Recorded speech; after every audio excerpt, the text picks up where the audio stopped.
ये मसला सुलझावल इतना आसान नहीं है जितना दिखत बा। एक के बाद एक गुत्थी उलझल जात। पहले जोधा बेगम की शिकायत पे तस्लीम से अदम खान के निकाह करे के दावा, ओकरा बाद कानून बनावे के बाद रुकैया बेगम के ओकरा खिलाफ बगावती तेवर। मामला सियासत और खानदान के बीच उलझत बा। आखिर करी तक करी का हम। दुहाई हो के हुजूर, दुहाई हो के। का भइल सब खैरियत? कुछ भी खैरियत नहीं के शहंशाह। गुस्ताखी माफ हो के, मगर रुकैया बेगम बहुत गुस्सा में पड़ी। उनकर गुस्सा तब बढ़ गया कि सिवाय रहुआ के और क्यों काबू में नहीं कर सकत। एकरा से पहले वो गुस्सा में कुछ कर बैठे। रहुआ कुछ करी शहंशाह, कुछ करी। उठा।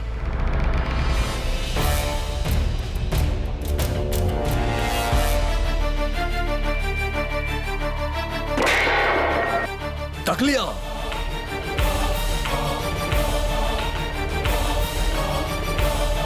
काहे अलवानी रहुआ यहाँ? पहले तू बतावा रुकैया, तू का हालत बना के रखले बाड़ू अपन ख्वाबगाह के?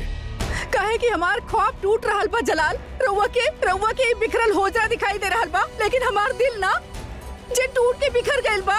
खुद के संभाला रुकैया। कैसे संभाली खुद के जलाल? बताई कैसे संभाली? हमार सब कुछ लुट जाए वाला बा और रहुआ का हाथ पानी संभाला अपना आपके। रहुआ शहंशाह बानी ना, रहुआ तो कुछ भी कर सकीले। रहुआ जोधा बेगम खातिर कानून बनेले। अदम खान कह लेता रहुआ खुद के कानून के दायरा में लेके आइले, लेकिन हमार का जलाल कहाँ बानी हम बताई? हमार हक कहाँ बा? हमार मुस्तकबिल कहाँ बा? रियाया के आवे वाला रोशन कल याद बा रहुआ के? जोधा बेगम के कई शिकायत समझ में आवे ले रहुआ के। अदम खान के सफाई के इत्तेफाक रखेले रहुआ, लेकिन हमार का जलाल बताई? हम बचपन से रहुआ के साथ रहत बानी, रहुआ के दोस्त बन के, रहुआ की बीवी बन के, रहुआ के अच्छा बुरा हर वक्त में हम रहुआ के साथ देनी। एगो मल्लिका बन के हम रहुआ के सियासी मामला में मशवरा दिली जलाल। और रहुआ हमरा के ई सिला दिले हमनी के रिश्ता पे सवाल ना जलाल। हम ही बर्दाश्त नहीं के कर सकीले। सब कर कीमत बा रहुआ के नजर में सिवाय हमार। रुकैया, ऐसा बात करके अपन औदा कम मत करा। हमके बहुत उम्मीद बा तारा से। जोने को शहंशाह के अपन मल्लिका से हो खिला बेगम बहुत बाड़ी, लेकिन मल्लिका सिर्फ एक बारी रुकैया।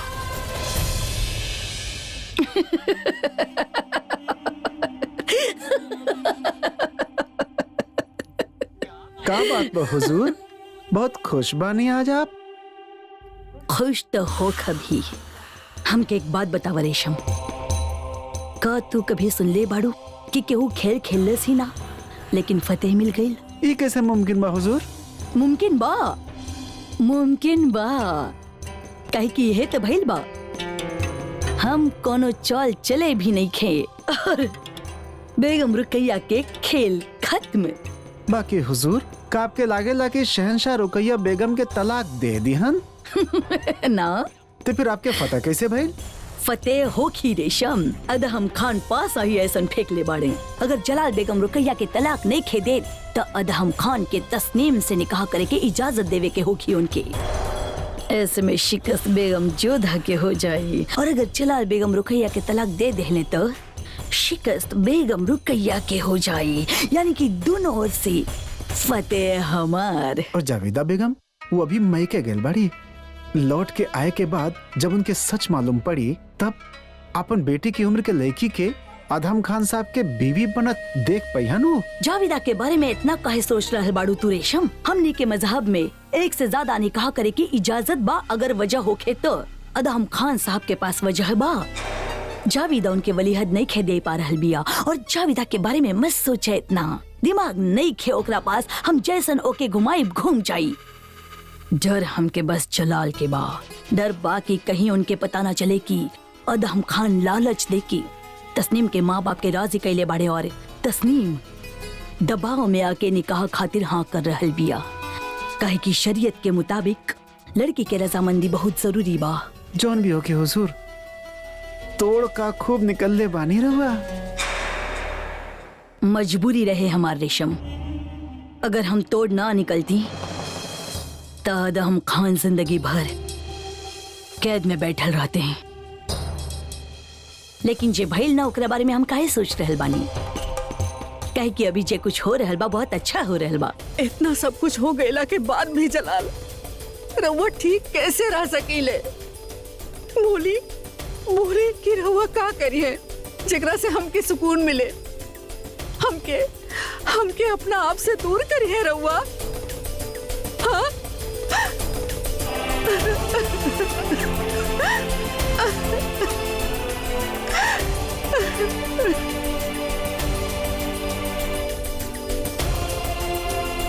रुकैया, तू कैसे पढ़ लिख ले लू? हमार तो मन ही नहीं खेलागत। चला पढ़ल लिखल बहुत जरूरी बा, वरना जिंदगी में पीछे रह जाले। मगर हमरा दिल एकरा में नहीं खेलागत। कभी वक्त नहीं खे मिलत और मिलेला तो हमके ऊब हो खेला।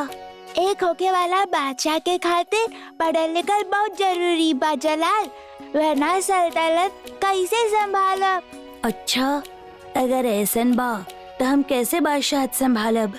हमरा होती फिकर करे के का जरूरत जलाल, हम हमेशा रहब न रहुआ के साथ। हम तारा से मिलके तार कमी पूरा कर दे। जब भी कुछ लिखे पढ़े के महसूस हो के तो हमके इशारा कर दिया, बस इशारा मिलते ही हम रहुआ के हुजूर में पेश हो जाए। पेश होके के जरूरत ही ना पड़ी। हम अपना सबसे अजीज दोस्त के अपना से दूर जाए ही ना देब। हम तब भी रउआ के साथ रहनी और अब भी बानी। हम तब भी रउआ के रहनी और अब भी रउआ के बानी। ये साथ हमरा से ना छूटी जलाल, ना छूटी। रुकैया, हम क्या यकीन बा तू हमरा साथे बा।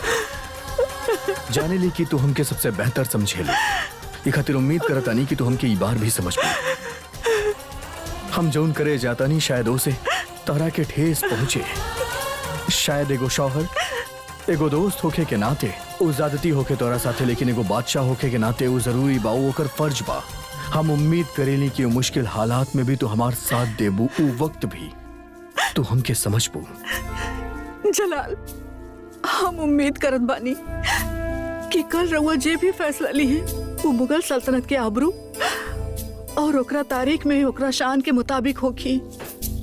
लेकिन हाँ, हम चाहत बानी कि कल रउआ वो गुस्ताख अदम खा के सख्त से सख्त सजा दी।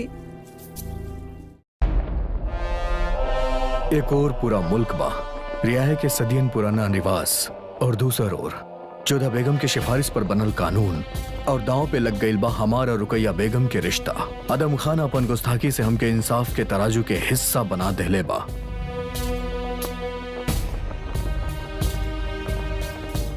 परवरदिगार भी का खेल खेलेला जोधा बेगम। आज एक बार फिर ऊ हमरा के ई तराजू के सामने लाके खड़ा कर देलस। कहीं का कहे चाहता नहीं आप? हम रउआ के स्मरण दिलावे आयल बानी। ई उहे स्थान बा जहाँ पे रउआ एक बार हमरा से कहले रहले कि रउआ संबंध के तराजू में ना तौले ले। हमके बखूबी याद बा। तो फिर आज अपना और रुकैया बेगम के संबंध के काहे तौल रहल बानी रउआ शहंशाह? रउआ नियम बनैले बानी प्रजा के खातिर, प्रजा के सुखद भविष्य के खातिर, ओकरा खुशहाली खातिर। परंतु यदि उन नियम के कारण रउआ के और रुकैया बेगम के संबंध में तनाव आ जात बा तो ये कहीं से भी उचित नहीं खे। आदम खान के कुतर्क के कारण रउआ काहे दुखी बनी? कौनो भी नियम या विधि शासक के ऊपर नहीं खे। आप वजह फरमावता नहीं जोधा बेगम। अगर आपके याद होके तो आप हमके जन्मदिन के मौका पे हमके एगो आम इंसान के पहले वाला लिबास देले रहनी। आप चाहत रहली हम रियाया के बीच में जाकर उनका मुश्किल समझी, तो हम फिर से एक बार भेष बदल के उनके बीच कईनी। हम मालूम कईनी ओकर वालिदैन ओकर निकाह लालच में आके जबरदस्ती आदम खान के साथ करावता रहे। अब जब सत्य रउआ के समक्ष आ ही गइल बा तो रउआ निर्णय काहे ना ले लेत बानी कि विवाह ना होखी और आदम खान के अपराध के सबकरा सामने सिद्ध काहे नहीं के कर देत बानी? काहे कि हम एगो और नजारा दिखनी जोधा बेगम। जब हम बाजार से लौटत रहनी तो हम देखनी एगो 8-9 साल के बच्ची के डोली उठत रहे और जेकर साथ होकर निकाह जबरदस्ती कइल जात बा उसे उम्र में 5 गुना बड़ा बा।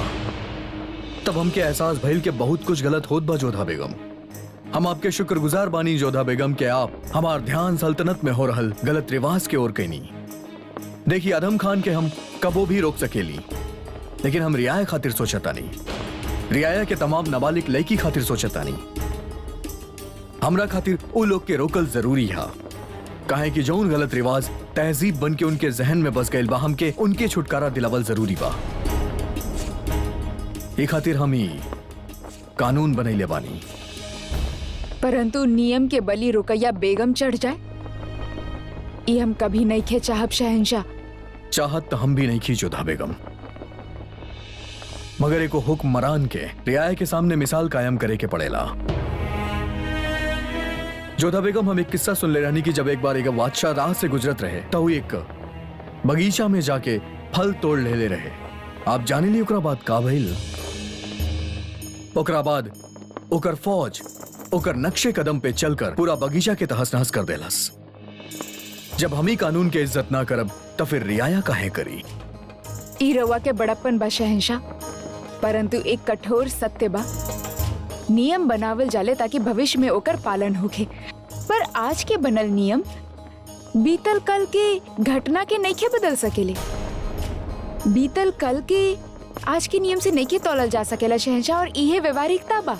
पर हम आवाम में एगो पैगाम देवे चाहतानी जोधा बेगम के कानून से बढ़ केहू ना होखेला बादशाह भी ना। रियाया भले ही बादशाह के जिल्ले इलाही समझे, मतलब खुदा के परछाई, जब वो देखी खुद खुदा के परछाई कानून पे अमल कर रहल बा तो उनकर जमीर कानून के अपनावे में उनके मजबूर कर देई। आप ठीक कहली जोधा बेगम कि औरत के एगो चीज मान लिहल जाला, जेकरा पास दौलत होखेला वो ओकरा खरीद लेवेला, जेकरा पास दौलत ना होखेला वो ओकरा बेच देवेला, और जेकरा पास ताकत होखेला वो अपन ताकत के बल पे ओकरा जीत लेवेला, और जेकरा हर मोल चुकावे के होखेला वो ओकरा तोहफा में दे देवेला। फिर चाहे वो आदम खान ही काहे ना करे या फिर कबो जलालुद्दीन। आप वो दर्द के आज भी भुगतता नहीं। चौक कहे गई नी जोधा बेगम, यह सच बा। आप भले ही हमसे नफरत करत रहनी, ओकरा बावजूद आप हमसे निकाह कहनी आपन रियासत के हिफाजत खातिर। आप आपन कुर्बानी देनी आपन आवाम के बचावे खातिर, और तस्लीम भी आपन कुर्बानी देता रही आपन वालिदैन के दबाव में आके। तो बताई जोधा बेगम, हर बार औरत के ही आपन कुर्बानी काहे देवे के पड़ेला? जवाब दी।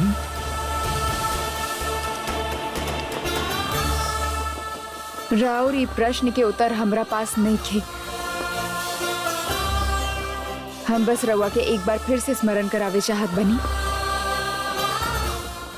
आज के नियम से बीतल कल के घटना के नइखे बदलल जा सकेला, और रुकैया बेगम रवा से बहुत प्रेम करेली, बहुत चाहेली उ रवा के।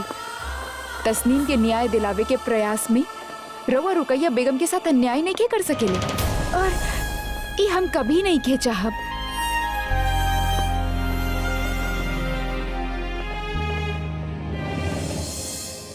अरे रुका रुका, होशियार सुना। हम सुन ले बानी कि शहंशाह रुकैया बेगम के तलाक दे रहल बड़े। का रुकैया बेगम के शहंशाह कुछ कहले? चुप रहा तू लोग, अजीब सा सवाल करेलू। शहंशाह और बेगम के बीच में का चल रहल बा, ये उनकरे तक रहे के चाहिए। बात के पतंगड़ बनावल तक केहू तू लोगन से सीखे। हाँ अरे एकरा के का भइल? खौफ में बानी कि शहंशाह अगर रुकैया बेगम के तलाक दे दी हन तो फिर एक और का होखी। कौनो भी फैसला जल्दबाजी में मत लिहा जलाल। कहीं ऐसा न होखे कि बाहर के दुनिया ठीक करे के कोशिश में घर के दुनिया बर्बाद हो जाए। रुकैया हमार बहू नइखे, बेटी जैसन बिया। ओकरा साथ ना इंसाफी होत ना देख सकेनी हम। बख्शी बानो से तो हमनी मुंह मोड़ लेले बानी जलाल। अब कल कोनो ऐसन फैसला ना कर बैठी हा कि रुकैया से भी मुंह मोड़े के पड़े। बख्शी बानो तो कसूरवार रहे, लेकिन रुकैया तो बेकसूर बिया। अदहम खान के ई मसला खातिर ना तो कानून बदलल ठीक बा, ना ही ई कायदा के खातिर रुकैया और तोहार रिश्ता के खतरा में डालल जायज होखी। अम्मी जान, हम एगो शहंशाह होके के साथ साथ एगो बेटा बानी, एगो भाई बानी, एगो शौहर बानी। जब इंसान इतना रिश्ता से जुड़ा होखेला तो ओकरा हर रिश्ता के अहमियत देवे के पड़ेला। आप इत्मीनान रखी, हमार कोनो भी फैसला आपके सर के झुके ना दे, ओकरा उठाई।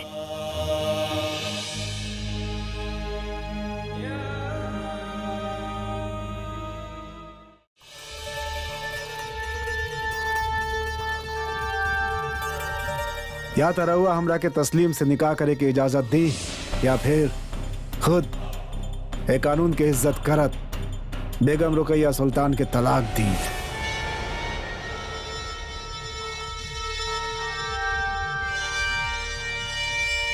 अस्सलाम वालेकुम मलिकाए बेगम। दीवाने खास में रउआ के साथ जे कुछ भी भइल ओकरा खातिर हमके बेहद अफसोस बा। अफसोस तो हमके बा माहम कि अदहम के माँ के ओहदा निभावे के खातिर रउआ अपन वजीर आलिया के फर्ज से गद्दारी कर बैठनी। मलिकाए बेगम, रउआ जैसन कहनी वैसे हम दीवाने खास में वजीर आलिया रहनी और अदहम खान कुछ भी ऐसा ना कहल जे कानून के दायरा के बाहर होखे। रउआ के लागत बाकी अदहम खान कोनो गुस्ताखी नहीं कैलस। बेशक गुंजाइश रहे, बात के बतंगड़ बन गई, लेकिन बेगम रुकैया हमके लागत बा इस सब के पीछे वजह कुछ और बा। हमके लागत बाकी केहू जलाल के कान भर रहा बा। जरा रउआ ही सोची शहंशाह के का जरूरत रहे सदियों पुराना रिवाज के खिलाफ कानून बनावे की। चिंगारी बेगम जोधा लगैले बिया। चिंगारी लगावे वाला से ज्यादा गुनाह ओके हवा देवे वाला के होखे और अदहम खान ई मामला के हवा देले बड़े और सब कुछ जानत पूछत भी रउआ अपन बेटा के अंधा तरफदारी कर रहल बानी। माफ करी मल्लिका बेगम, लेकिन कर रउआ के ऐसा ना लागेला कि शहंशाह जकरा के अम्मी जान के दर्जा देले उनके अंधी कह के रउआ गुस्ताख हो रहल बानी। इहे त डूब मरे वाली बात बा माहम। बेटा शहंशाह के बेइज्जती करे, शहंशाह से कहे कि अपना बेगमे खास के तलाक दे दा और वो औरत चुपचाप खड़ा बिया जेके शहंशाह अपन माँ के दर्जा देले बड़े। बेगम रुकैया रउआ खामखा अदहम से नाराज हो रहल बानी। अदहम खान रउआ के साथ ऐसन काहे करी ही? ई कानून के वजह से जितना चोट रउआ के लागल बा उतना ही नुकसान हमरा बेटा अदहम खान के भइल बा। अदहम खान के निकाह नहीं के हो पा रहल तस्नीम से जेकरा से वो बेइंतहा मोहब्बत करेले। हमरा बेटा अदहम के वालिद होखला के सपना टूट गइल बा। रउआ के तलाक के बाद छिड़ गइल। दीवाने खास में इस सब फसाद की जड़ सिर्फ एक बिया, बेगम जोधा। जरा सोचिए अदहम खान रउआ के साथ साथ अपन खुद के नुकसान काहे करवई हैं? ये काम तो वहे कर सकेला ना जेकर ये सब करके फायदा होखे। वो एक ही बिया, बेगम जोधा। अब हम रउआ के कैसे समझाई कि ये देखी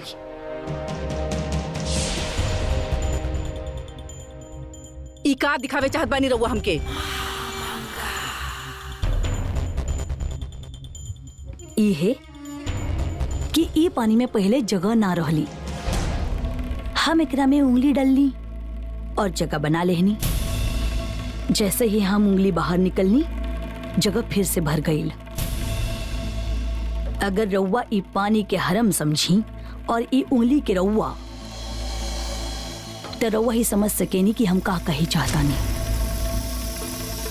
जब तक रउआ बानी रउआ के जगह बा, जब रउआ बाहर जाई है रउआ की जगह भर जाई और राउर जगह के भरी ई बतावे के हमके जरूरत नहीं खे। रउआ खुद समझदार बानी बेगम रुकैया।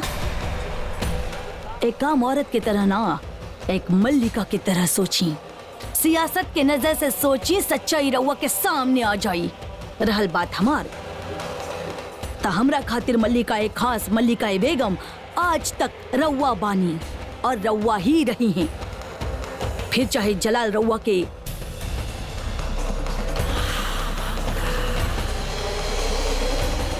अगर हमार बेटा अदम खान के कोना भी बात से रउआ के चोट पहुंचल होखे ता हम ओकरा तरफ से माफी मांगत बानी। रउआ चाही ता हम ओकरा के कड़ी से कड़ी सजा भी देहब, लेकिन अदहम खान के सजा देला से ओकर कुछ भी ना बिगड़ी। जकरा वजह से ये सब कुछ हो रहल बा, जकरा वजह से रउआ के तकलीफ पहुंचल बा, इजाजत दी। खुदा हाफिज।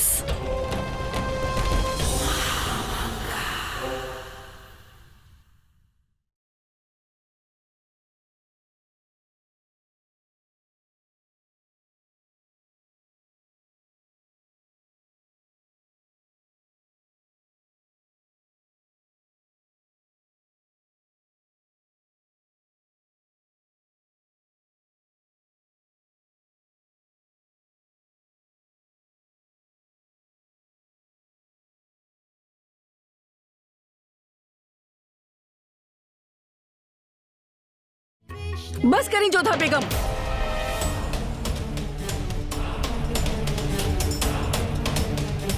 बंद करी इबादत के दिखावा।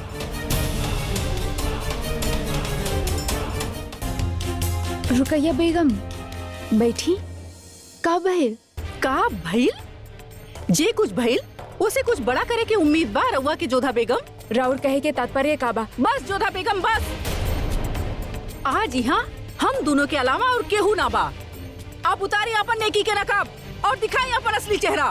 कहे का चाहता नहीं रुकैया बेगम? ठीक बा, ता सीधा सीधा अल्फाज में समझा देता नहीं रउआ के। रउआ जे चाहत रहनी वो हो गई जोधा बेगम। तस्नीम के कंधा पे रख के रउआ हम पे बंदूक चलाईनी। जलाल से तलाक तक के बात रउआ ले आईनी। इहे चाहत रहनी ना रउआ? सबके सामने झुक के हमके सलाम करत रहनी और पीठ पीछे छुरा भोंकत रहनी। रउआ के भ्रम भइल बा रुकैया बेगम। हम कुछ ना कहनी।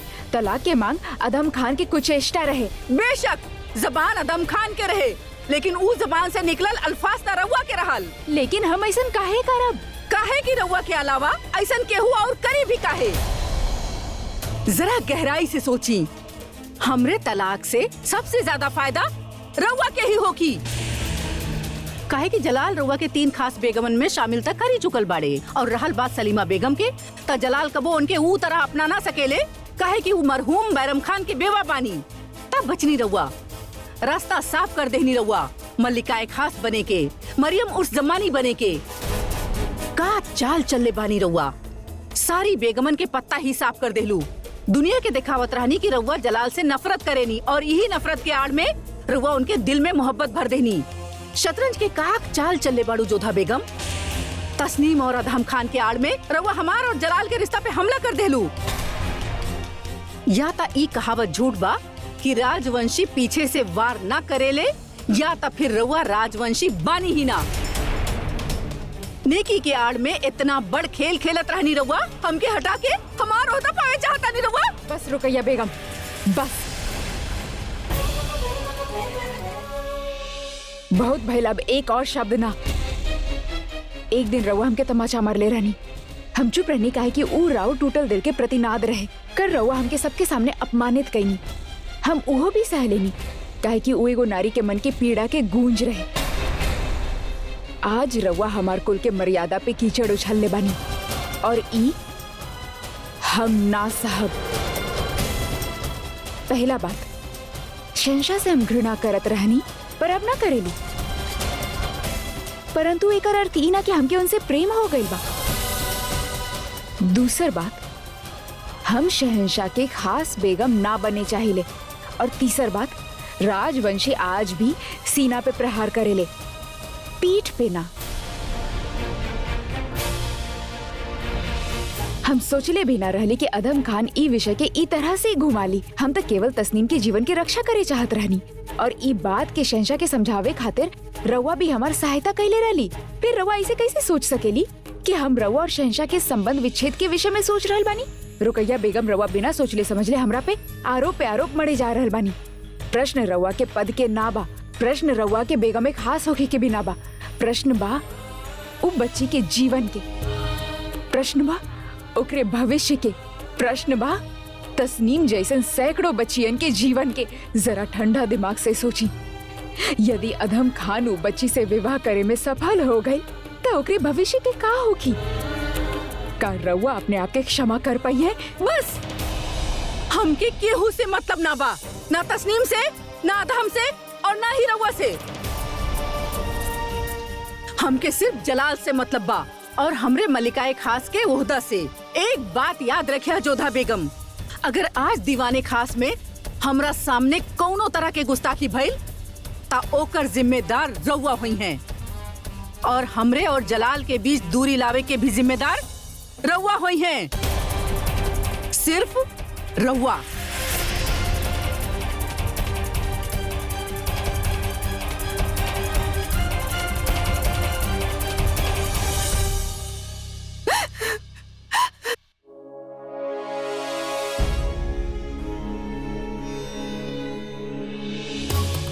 कैसे समझे आपकी रुकैया बेगम कि रउआ और शहंशाह के मध्य दूरी बढ़े के उत्तरदायी केहू और ना रउआ के महत्वाकांक्षा बा। अपना पद और शक्ति के खातिर रउआ के प्रेम बा। बादशाह सलामत, सब लोग दीवाने खास में मौजूद बाड़े। हुजूर के हुक्म होके ता कार्रवाई शुरू कर जाए। आज दीवाने खास में आदम खान की अर्जी पर फैसला हुई।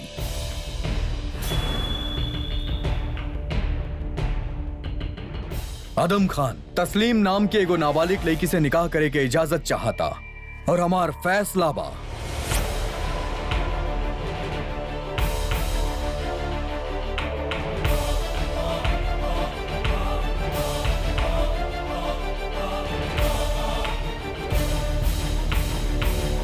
कि निकाह ना हो सकेला।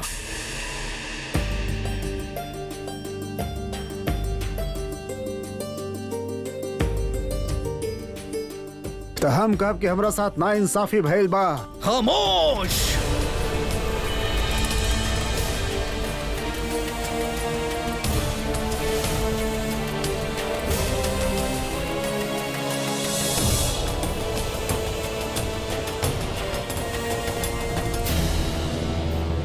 बार बार हमार बात के बीच में काटे के गुस्ताखी के बर्दाश्त ना कइल जाई। हम बात करत रहनी। कानून के दायरा में हम भी आवेली, ई खातिर हमार फैसला ई बा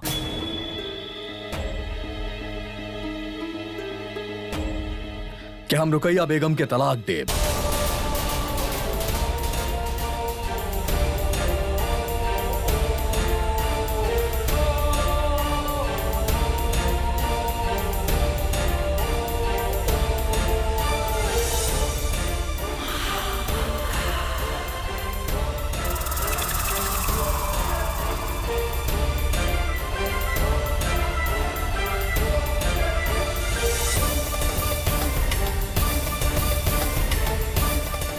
ताकि आज से सल्तनत में ही पैगाम जाए कि मुगल सल्तनत के जर्रे जर्रे में कोनो भी नाबालिग के निकाह गैर कानूनी और नाजायज मानल जाए, हुक्म के तामील होके।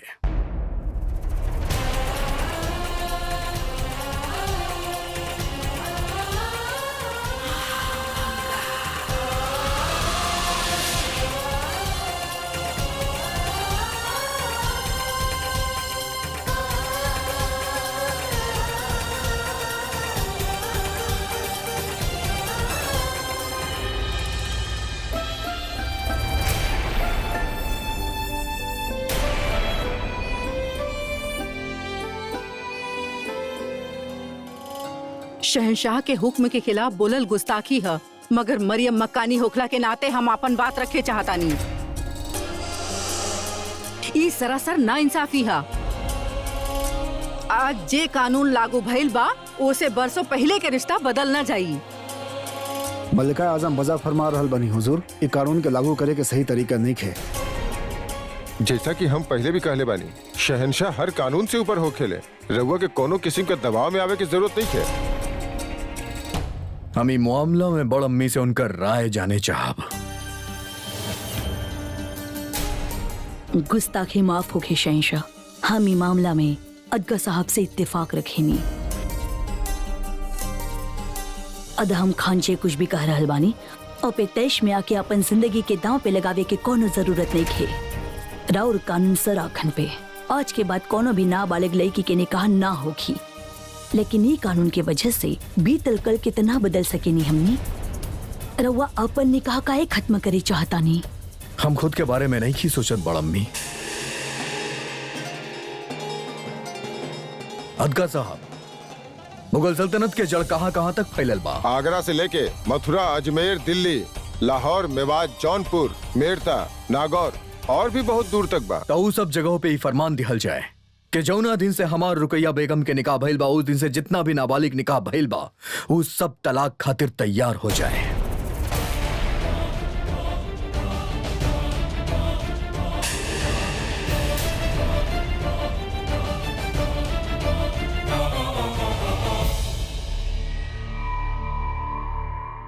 हमार और रुकैया बेगम के तलाक के बाद वो सब अपन बीवी के तलाक दी हैं।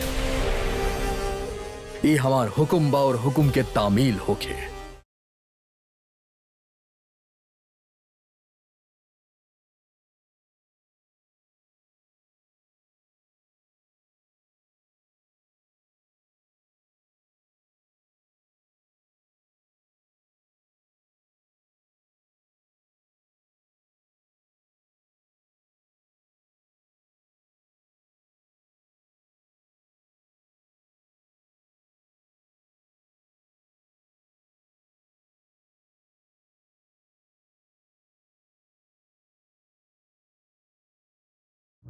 ई जौन कुछ भी हो रहल बा गलत बा। कोनो भी फैसला लेवे से पहले शहंशाह मोहम्मद जलालुद्दीन के ए बात पर गौर करे के चाहत रहल और नतीजन पर गौर करे के चाहत रहे। अगला हफ्ता हमार बेटी की शादी बा। अच्छा, वो 14 साल के नहीं भइल। ओ ओकर शादी रुक जाई का? जब हमार निकाह भइल रहे तो हम खुद नाबालिग रहनी, शरीके हयात नाबालिग रहनी। कई उम्र में हम उनका तलाक देत फिरब? माना शहंशाह आवाम के सामने एगो मिसाल रखल चाहताड़न, बाकी मिसाल ना मशाल बा जन पूरा सल्तनत में अफरा तफरी के आग लगा दी।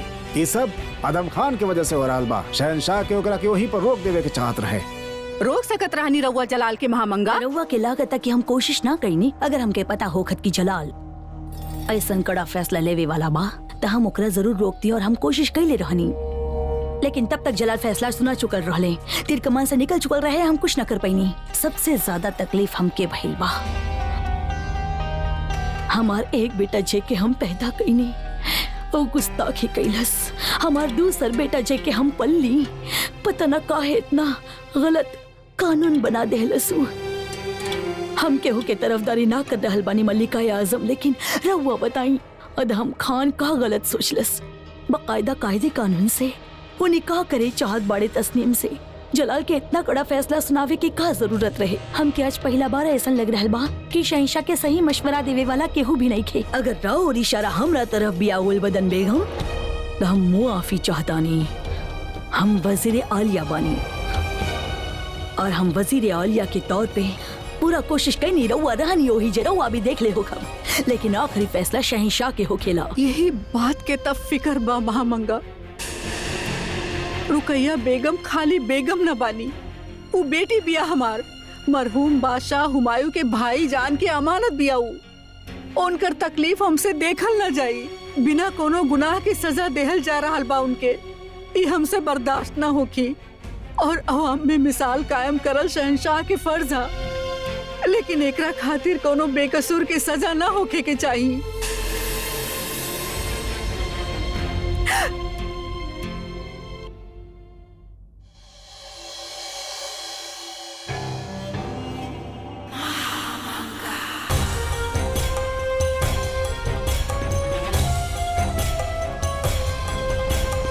शहंशाह के का हो गइल बा? ऐसन हुक्म कैसे दे सकेले? ना ही दूरंदेशी बा न समझदारी। सल्तनत में तो कोहराम मच जाई, अफरा तफरी मच जाई, बगावत के आसार हो जाई। जनाब शमशुद्दीन साहब, रउआ तो शहंशाह के अतालिक बनी, उनकरा के समझाई। मौका मिलत ही हम शहंशाह के समझावे के कोशिश करें। शहंशाह के सिवाय उनके और केहू न समझ सकत। ओ तबा खैर बहुत काबिल रहनी हूँ। का कहनी रउआ? रहली मतलब उ मल्लिका खास बाड़ी और रही है, कुछ समझ नहीं रहुआ? हाय हाय उन पर क्या खफा होता नहीं होशियार खान है। और थी में एक रात के वक्त बाकी बा। आज रुकैया सुल्तान बेगम बाड़ी, बाकी कल सबके सामने रुकैया बेगम के तलाक देवे के पड़ी ओकरा के।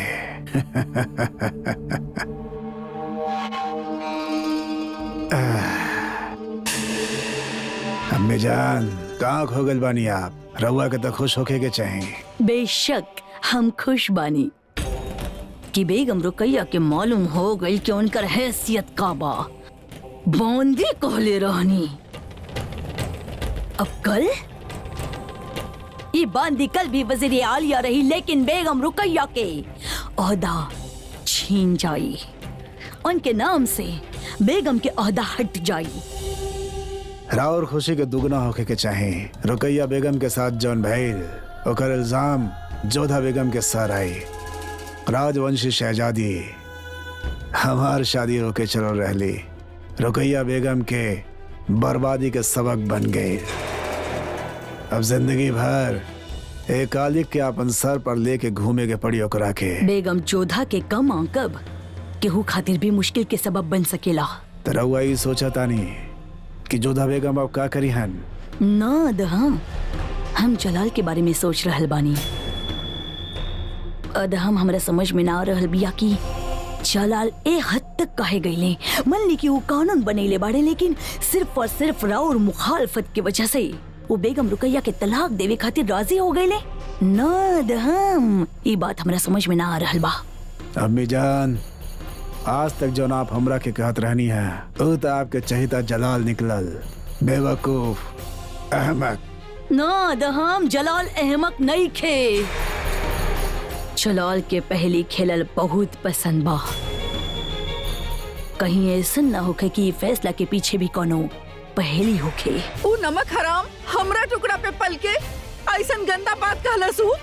ऊ न सिर्फ हमके बेआबरू कैले बा लेकिन मुगल सल्तनत के कायदा पर भी उंगली उठैले बा। ऊ अम्मी जान, हमार निकाह खुद जन्नत आशियाने शहंशाह हुमायूं करवैले रहले और ओके नाजायज कह के अदम खान शहंशाह हुमायूं के भी तौहीन कैले बा। और शहंशाह होके कुछ भी ना कहले। ओके सजा देवे के बदले शहंशाह हमके तलाक देवे के फैसला कैले। जी अंगा, अगर राउर शोहर जलाल के अतालिक बानी ना तब ताजका साहब जलाल के रोके की कोशिश काहे ना कैले। रुकैया जलाल तलाक लेवे खातिर कह देहलस, एकर मतलब ही ना कि तलाक हो गई ना। हमने जान रबो तो जाने ली ना कि जलाल एक बार जे फैसला कर लेवेले तब तो उनके रोकल नामुमकिन हो जाला। और कुछ मामला निजी हो केले, लेकिन जब वो बाहर जावेले तो वो तमाशा बन के रह जावेले। जलाल सबके सामने हमके तलाक देवे के बाद कहले, और वो भी जान कल के वो सबके सामने हमें तलाक दे भी दे है। तमाशा बन जाए हमारा और हमने के पाक रिश्ता के। सलीमा बेगम, रवा तो बहुते आलिम बानी ना, शहंशाह तक रवा से सलाह लेवेले। त रवा बताई कई बात जायज बा कि आज जे कानून बनल हा ओकरा वजह से सालों पुराना रिश्ता बदल जाई। इत्मीनान रखी रुकैया बेगम, ऐसन कुछ ना होखी। अगर जलाल बादशाह बा तो हम भी मरियम मक्कानी बानी। हम जलाल के तोके तलाक ना देवे देव, चाहे वक्त आइला पे हमके ओकर मुखालफत ही काहे ना करे के पड़े। मलिकाए आजम बजा फरमा रहल बानी रुकैया बेगम। बेशक अदम खां शहंशाह के उकसाइले बा, लेकिन हम सब मिलके शहंशाह के समझाए। बिल्कुल, या तो जलाल के अपनी फैसला बदले के होखी या हम सब के आगरा छोड़े पे मजबूर होवे के होखी।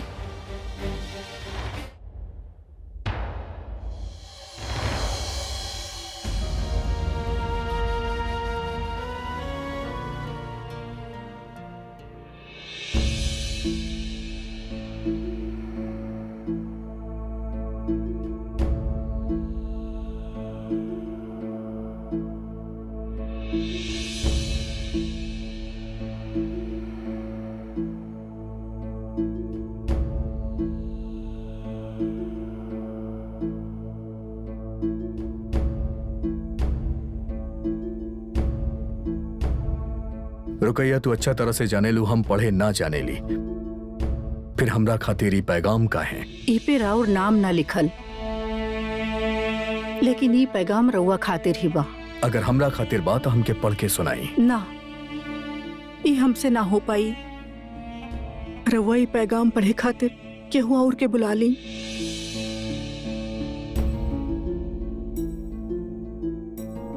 आदाब शहंशाह, आदाब मलिकाए बेगम।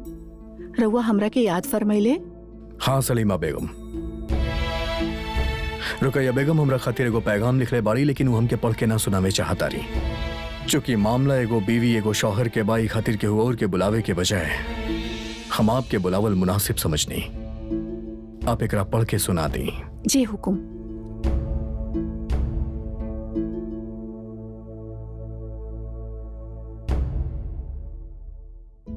जन्नत आशियाने बादशाह मोहम्मद हुमायूं साहब, रउआ के रुकैया सुल्तान के सलाम। कल राउर जानशी मुगल शहंशाह जलालुद्दीन मोहम्मद हमसे तलाक लेवे जा रहल बाड़े। वो रिश्ता कल टूटे जा रहल बा जे महरूम आनत मकानी अब्बा हुजूर के जन्नत नशी होखला के बाद रउआ जुड़ले रहले। मुश्किल यह बाकी हम अपन दर्द केहू और के साथ बयां ना कर सकेनी, यही से राउर रूह के तकलीफ दे रहल बानी। हुजूर हमार शोहर, बचपन के दोस्त, हमदर्द साथी और अजीज जलाल हमसे बिछड़े जा रहल बाड़े। हम हमकी ये बात के ना कि कल हमनी के तलाक हो रहल बा। तकलीफ ही बात के बाकी जे आरजू से रउआ ये रिश्ता जोड़ले रहे वो आरजू खत्म हो रहल बा। यदि ई निकाह खारिज बा ता रउआ सब गुनहगार बाड़े, काहे कि ई ता रउआ लोगन के दुआ के नतीजा हा। जौने ख्वाब से रउआ ई निकाह करवैले रहले ऊ ख्वाब बिखरे वाला बा। गम ये बात का बा कि कल के बाद हम दुनिया में एकदम अकेला हो जाए, काहे कि सिवाय जलाल के हम ना केहू के आपन बनैनी ना मन ली। काश आज रउआ एजे होते ता हमके संभालते, जलाल के डांटते, सजा देते। जेके रउआ 9 साल की उम्र में जलाल के बेगम बनैले रहे, वो अभी खानदान से बिछड़े वाला बिया। शायद हमसे ही कोनो गलती भइल होगी। उम्मीद बा रउआ हमके मुआफ करब। राउर अजीज रुकैया सुल्तान।